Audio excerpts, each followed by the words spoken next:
question comes a lot. Can a lawyer help me with my speeding ticket? And the answer is absolutely, but not always the way you think. Many times people come in and say, oh, I wasn't speeding. I want to see the radar detector. I wasn't speeding. Listen, that's when you don't win them.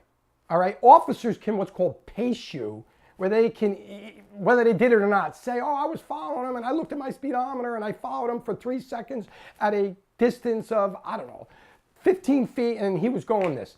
Officers can also testify, believe it or not, just by perception.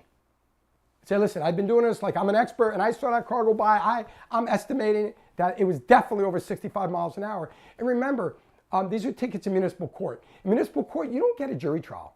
You get a judge. All right, and although they're separate, the judge is much more likely to believe. I've never seen in all my years a judge look an officer in the eye and call him a liar. But that's what you have to do sometimes to win at trial, these speeding tickets. So when people come in and say, I want to fight it, I want to go to trial on this, normally not a good idea. However, attorneys, out of really courtesy, because the prosecutor's an attorney, judge is a judge, but they're an attorney. When you go with an attorney, you can get maybe a 4, maybe even a 5-point speeding ticket taken down to 0 points. With an unsafe driving, which is a high fine, sometimes as much as $400. However, if you need those points off, if you went in yourself, a prosecutor normally would take 2 points off.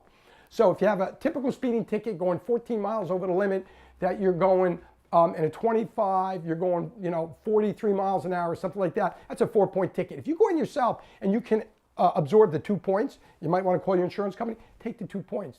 And you can do it. You can take maybe a defensive driving course, get those 2 points off. However, if you really need the 0 points, pay a lawyer. But my advice would be don't pay too much.